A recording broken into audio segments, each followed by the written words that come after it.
अगर कोई भी ट्रिग्नोमेट्रिक फंक्शन है उसके ग्राफ कैसे बनता है, साइन थीटा का, कॉस थीटा का, राइट। जिन बच्चों को फिजिक्स प्रॉपरली पढ़ना है तो मैं यहाँ पे कुछ बुक्स लेकर के आऊँ जिनको आपको रेफर करना है। अब आप क्वेश्चन नहीं सॉल्व कर रहे हो, जैसे आपने कोई थियरी पढ़ा, कोई कॉन्सेप्ट पढ़ा, राइट। अब उस थियरी कॉन्सेप्ट को पढ़ तो लिया पर उसको अप्लाई तो करना है। हेलो बच्चों, welcome back to the channel. और आज का जो टॉपिक है वो है फिजिक्स आफ्टर क्लास 10। यस, तो मैं शायद जो टॉपिक ले रहा हूँ बहुत सारे बच्चों का ये प्रॉब्लम होगा कि सर क्लास 10 तक तो फिजिक्स बहुत इजी, एकदम मक्खन की तरह निकल जाती थी, राइट। हम थोड़ी बहुत थियरी करते थे, थोड़े बहुत न्यूमेरिकल करते थे और easily we understand everything. But sir class 11th में आते ही ओ माय गॉड, ये क्या हो जाता है कि हमें चीजें समझ में ही नहीं आ रही है। बहुत सारे बच्चे क्लास 11 तक थोड़ी बहुत कोशिश करते हैं पर क्लास 12th में जाके वो पूरी तरीके से गिव अप कर देते हैं क्लास फिजिक्स के अंदर, राइट, क्लास 12th में। तो ये प्रॉब्लम को हम कैसे सॉर्ट आउट करें, तो बेसिकली आज का जो वीडियो है वो इसी टॉपिक पे डील करने वाला है, why do student have fear for physics. अच्छा, कोई भी चीज का फियर कब हो जाता है? देखो, एक तो फिजिक्स ऐसी चीज है जो बच्चा क्लास 11th और 12th में है तो उस बच्चे को कोई ना कोई कॉम्पिटिटिव एग्जाम देना है, जेई का एग्जाम देना है, नीट का एग्जाम देना है, या अगर महाराष्ट्र में किसी अदर स्टेट में है तो उस स्टेट का सीटी का एग्जाम देना है। बट इन सभी एग्जाम्स में फिजिक्स हो जाता है मैंडेटरी, चाहे वो जेई हो, चाहे वो नीट हो या सीटी हो। और जो बच्चा बोर्ड एग्जाम देने वाला है वहां पर भी फिजिक्स एक मैंडेटरी सब्जेक्ट है। तो ऐसे में अगर बच्चे ने क्लास 11 से difficult concept, numericals, formulas, problem solving अगर इन पे ध्यान नहीं दिया तो बेटा उनके लिए फिजिक्स एक फियर बन के रह जाता है। इस फियर को कैसे दूर करना है? देखो, टाइम तो देना पड़ेगा, पढ़ना तो पड़ेगा। मैं ये नहीं कहता कि without study you can achieve the success in physics, but उस चीज को अचीव कैसे करें? तो जैसे मैंने बताया कि क्लास 10th और 11th में फिजिक्स में बहुत ड्रास्टिक चेंज होता है। क्लास आप 10th के अंदर बेसिक थियरी, बेसिक न्यूमेरिकल्स करके आप आगे निकल जाते हो, बट जैसे ही बेटा हम क्लास 11th में एंटर करते हैं तो हम ये देखते हैं कि भाई अब फिजिक्स फिजिक्स नहीं रहा, फिजिक्स तो मैथ्स बन चुका है। इतने सारे मैथ्स के कॉन्सेप्ट उसके अंदर आ चुके हैं, राइट। हमें उसमें ग्राफ करने होते हैं, हमें उसमें बहुत सारे अलजेब्रिक एक्सप्रेशन, ट्रिग्नोमेट्रिक एक्सप्रेशन, ये सारे एक्सप्रेशन देखने मिलना शुरू हो जाता है।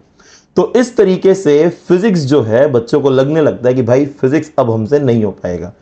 और इसका मेन रीजन है वो मैं आगे वीडियो बताऊंगा कि कैसे हमें इसको टैकल करना है, किन पॉइंट्स पे हमें ध्यान देना है, सो दैट हमारे लिए जो फिजिक्स है वो एक इजी टॉपिक बन जाए और हम भी फिजिक्स को उतना ही पसंद करने लगे जितना क्लास के टॉपर्स और जितना हमारे टीचर्स करते हैं, right.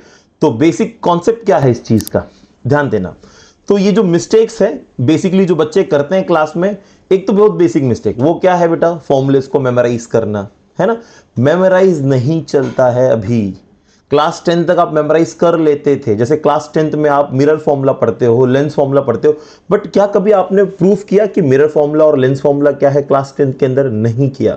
No need there, right. We just have to remember कि 1/f = 1/v + 1/u, ये मिरर फॉर्मूला है, that's it. But class 11th में आते ही यू हैव टू प्रूव ये फॉर्मूला कैसे आ रहा है। तो बच्चा क्लास 11th की स्टडी जो है, it is not only the theory and the numerical. यहां पर आपको अंडरस्टैंड करना पड़ेगा कि क्यों हम फिजिक्स पढ़ रहे हैं।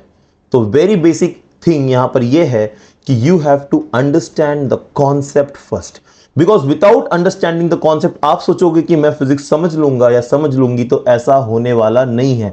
सो what you have to do, yes you have to understand the concept. Sir concept कैसे अंडरस्टैंड करें? बेटा कॉन्सेप्ट अंडरस्टैंड करने के लिए आपको पढ़ना पड़ेगा, आपको कहीं पे वीडियोस देखने, आप कोई कोचिंग में जा रहे हो या कोई आपने ऑनलाइन कोर्स परचेस किया हुआ है तो आपको वहां पे बहुत डेडिकेशन के साथ पढ़ाई करनी होगी। तो understand the concept, apply the theory, analyse what you are doing and then you will excel in your physics, right. तो मैं कुछ पॉइंट्स है, मैं कुछ रोड मैप्स आपको जो बताऊंगा जिस बेस पे आप अपने फिजिक्स को एक्सेल कर सकते हो, राइट। तो वो बेसिक चीज क्या है यहां पर हम देखते हैं। सबसे पहली चीज है बेटा वो है बिल्ड मैथमेटिक्स फाउंडेशन। क्या आप सब ने जब फिजिक्स आप कर रहे थे, जैसे मैं बात करता हूं, बच्चे जैसे ही आते हैं फिजिक्स में, मतलब क्लास 11th में, सबसे पहला टॉपिक उनके सामने आ जाता है वो है काइनेमेटिक्स। काइनेमेटिक्स में आपको बहुत सारे अलजेब्रिक एक्सप्रेशन देखने मिलते हैं, काइनेमेटिक्स में आपको बहुत सारे ग्राफ देखने मिलते हैं और वहां पे बहुत सारा कैलकुलेशन जो है वो स्टार्ट हो जाता है क्लास 11th में। तो बच्चा ना वो काइनेमेटिक्स चैप्टर, फिर लॉज ऑफ मोशन, और वहीं पे वो बेचारा ऐसा हो जाता है कि बस अब मेरे से फिजिक्स नहीं होने वाला, है ना। तो बेसिकली क्या हो जाता है ना, एक बच्चा क्यों डर जाता है फिजिक्स में, वो ये है कि उसे इतने सारे मैथमेटिक्स दिखने लगते हैं कि उसको लगता है मैं फिजिक्स पढ़ रहा हूं, मैथ्स पढ़ रहा हूं।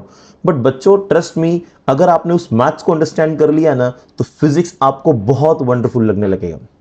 तो सबसे पहला काम है, जिन बच्चों को फिजिक्स डिफिकल्ट लग रहा है, उनका ये कॉन्सेप्ट होना चाहिए कि मुझे मेरा बेसिक मैथमेटिक्स स्ट्रॉन्ग करना है। Sir how do I clear my basic mathematics, इस पर अगर आपको चाहिए तो I can make a complete video.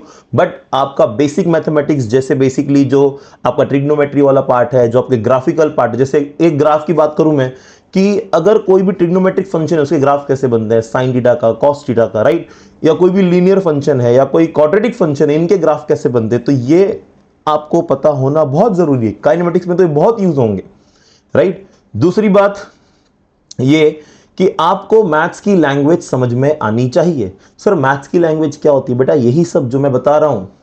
तो जब तक मैथमेटिक्स की लैंग्वेज नहीं समझेगी, जैसे फॉर एग्जांपल आपने पढ़ा एक प्रोजेक्टाइल मोशन, अब प्रोजेक्टाइल मोशन जो है अगर आप देखोगे तो वो एक क्वाड्रेटिक फंक्शन है।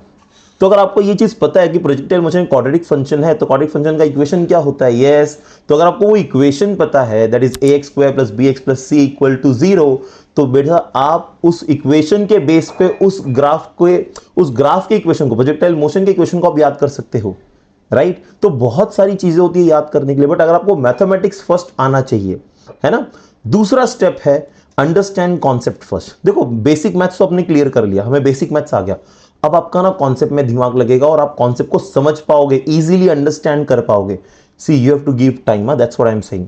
आप अब कॉन्सेप्ट को समझ पाओगे कि इजीली, हाँ सर अच्छा ये ऐसा हो रहा है, ये ऐसे हो रहा है, फिर आपको क्लियरिटी आना शुरू होगा और आपका फिजिक्स में अपने आप इंटरेस्ट बढ़ जाएगा। Are you getting the point? तो focus on the concept, learn why this is happening, how this is happening and where it is applicable. ये चीज बहुत इंपॉर्टेंट है बच्चों, राइट। और एक स्ट्रॉन्ग फाउंडेशन आपको क्या करना है, बिल्डअप करके लेना है। Got the point? Yes. Third step है, अब देखो इतने सारे चैप्टर्स आप पढ़ोगे फिजिक्स में, है ना। क्लास हमने 11 से फिजिक्स पढ़ना शुरू किया, बड़ा multiple chapters we are going to do. और इतने सारे चैप्टर्स करने में कितने फॉर्मूलेज आएंगे, कितने डेफिनेशंस आएंगे, वो गॉड नोस। तो यहां पर सबसे इंपॉर्टेंट बुक आपकी खुद की एक फॉर्मूला की बुक होनी चाहिए। It is not like that कि आपने कहीं से एक फॉर्मूला बुक ले लिया और उसको पढ़ रहे हो, नो। आपका खुद का हैंड रिटन एक फॉर्मूला बुक होना चाहिए जिसमें आप अपने सारे फॉर्मूलेस, कुछ यूनिट डायमेंशन है उसके अंदर, राइट, कुछ इंपॉर्टेंट पॉइंट उस चैप्टर को लेके जो आपको बहुत इंटरेस्टिंग लगा और जिसको याद रखना बहुत जरूरी है, जो शायद मुझे आगे भी यूज हो जाए या मैं आगे इसको भूल जाऊं, तो उस चीज को आपको लिखना है। तो एक आपको बनाना है फॉर्मूला बुक। दूसरा है स्टेप यहां पर, solve question every day, right. Question solving is very important. अब आप क्वेश्चन नहीं सॉल्व कर रहे हो, जैसे आपने कोई थियरी पढ़ा, कोई कॉन्सेप्ट पढ़ा, राइट। अब उस थियरी कॉन्सेप्ट को पढ़ तो लिया, पर उसको अप्लाई तो करना है। अब आप क्वेश्चन नहीं सॉल्व करोगे तो बेटा फिजिक्स डिफिकल्ट लगेगी ही। सिर्फ थियरी पढ़ के you can not do the physics.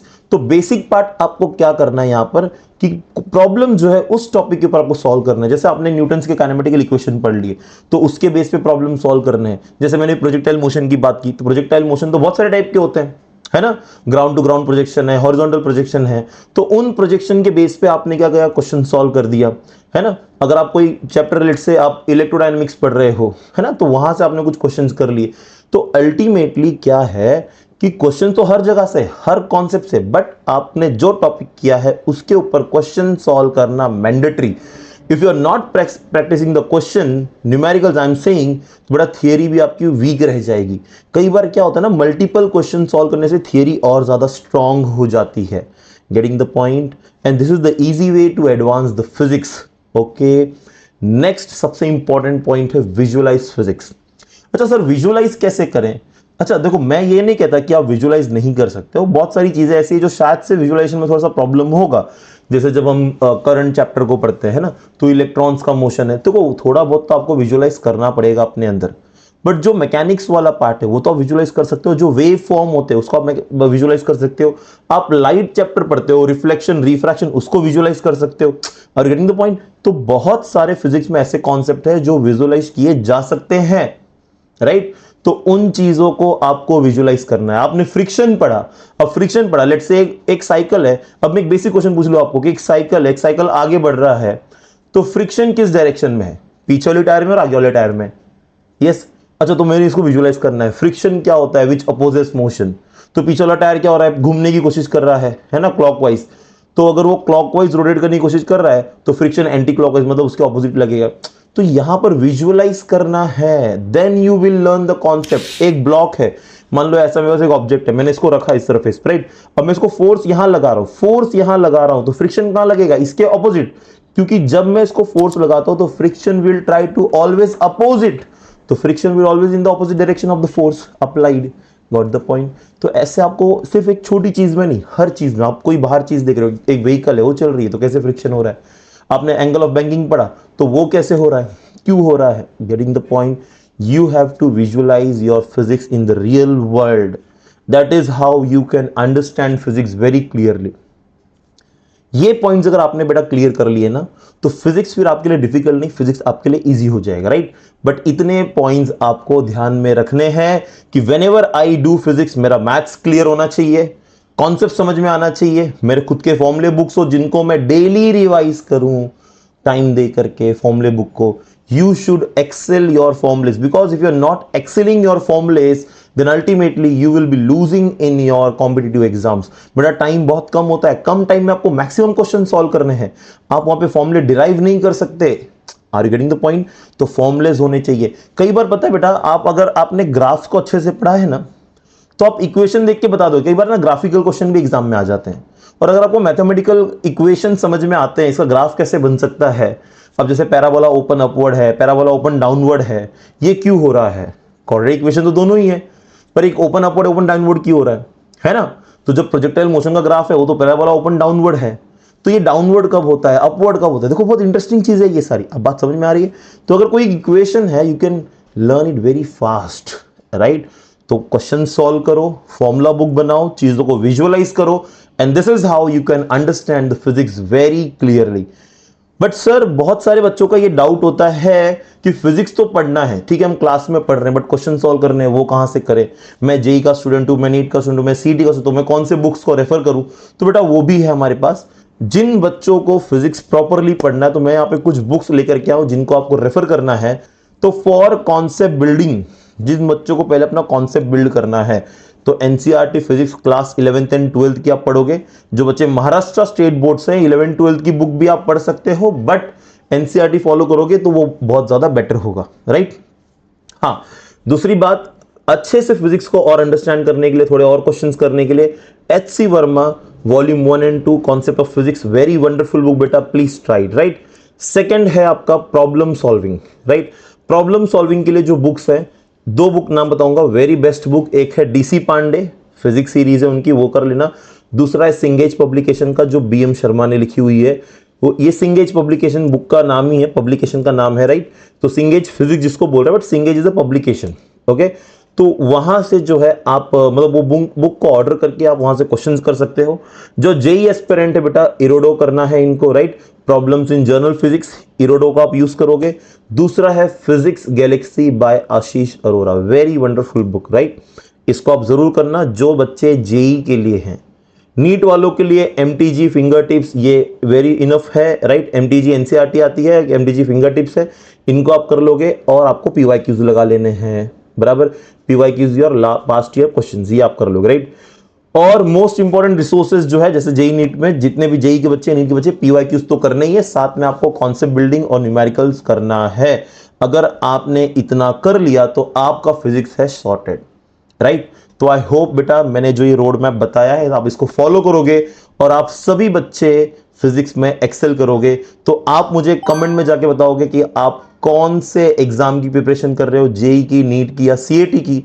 और अगर किसी भी बच्चों को कुछ डाउट है या मुझे कुछ पर्सनल बात करना है, राइट, या कुछ पर्सनल बताना है और कुछ गाइडेंस चाहिए, तो मैं टेलीग्राम का लिंक नीचे दे रहा हूं, उस पर आप मैसेज कर सकते हो, ठीक है। चलो bye everyone, see you in the next class.